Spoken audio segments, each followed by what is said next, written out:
अस्सलाम वालेकुम अज़ीज़ दोस्तों, उम्मीद है आप खैरियत से होंगे। आजकल पूरे पाकिस्तान में शदीद सर्दी पड़ रही है और जहाँ से मैं अभी बात कर रहा हूँ यहाँ पे इस वक्त दर्जा हरारत 4 डिग्री है। दोस्तों, आपने कभी सोचा है कि हमारे हीटर्स, हमारे इन्वर्टर्स, हमारी गाड़ी के एसीज़, हमारी वर्क प्लेस के एसीज़, हमारे गर्म कपड़ों के होते हुए भी हमें इस वक्त कितनी शदीद सर्दी लग रही है?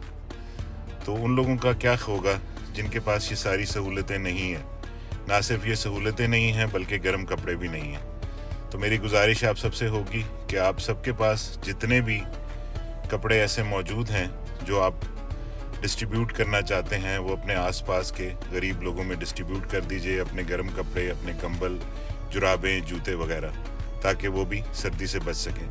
अल्लाह ताला आपका हामी और नासिर हो। अल्लाह हाफिज़। पाकिस्तान जिंदाबाद।